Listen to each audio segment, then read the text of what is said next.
एक चमत्कारिक घटना घडली आहे। एका तरुणीच्या अपहरणातून हत्या केल्याच्या प्रकरणात पित्याच्या तक्रारीवरून आरोपींना अटक झाली आहे।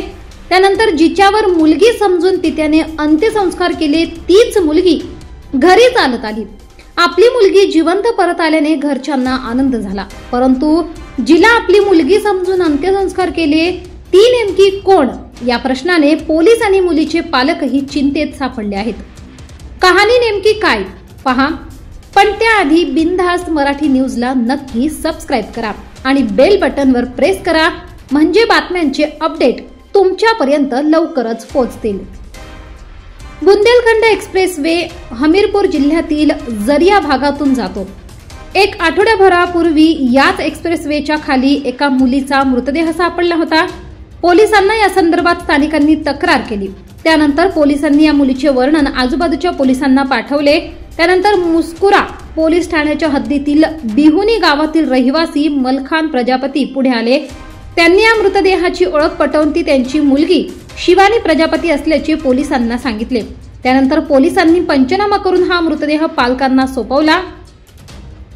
मलखान यांनी मुलगी शिवानी प्रजापती हिचा अंत्यसंस्कार केला। तसेच त्यांच्या गावातील तरुण मनोज अनुरागी आणि त्याचे वडील महेश अनुरागी यांच्यावर मुलीच्या अपहरणाचा गुन्हा दाखल केला। केस दाखल झाल्यानंतर आरोपींचा शोध सुरू झाला। पोलीस कामाला लागले तेव्हा शिवानी जिवंत असल्याची बातमी कळाली। त्यानंतर 17 वर्षीय शिवानी हिला जालौन येथील गोहांड परिसरातून शिवानी हिला ताब्यात घेण्यात आले। शिवानी सापडताच गावात हाहाकार उडाला, कारण जिचा अंत्यसंस्कार वडिलांनी केले ती नेमकी कोण याचा प्रश्न सगळ्यांनाच पडलाय। पोलीस अधिकारी मयंक चंदेल यांनी सांगितले की तिच्या मृतदेहाची ओळख तर तिच्या पित्याने केली आहे। त्याच आधारे पोलिसांनी हा मृतदेह त्यांच्या हवाली केला होता आणि मुलीच्या पित्याच्या तक्रारीवरून पोलिसांनी गुन्हा दाखल केला आणि आरोपींचा शोध सुरू केला। प्रकरण पुढे गेले तेव्हा शिवानी जिवंत असल्याचे कळाल्याने पोलिसांनी शिवानी शोधून तिच्या घरी सुखरूप पाठवले। परंतु आता हायवेवर मिळालेला मृतदेह नेमका कोणाचा ही चूक पालकांची असल्याचे पोलीस म्हणत आहेत। एक्सप्रेस वेच्या जवळ मिळालेल्या मृत तरुणीचे वय 25 वर्ष असल्याचा अंदाज पोलिसांनी वर्तवलाय।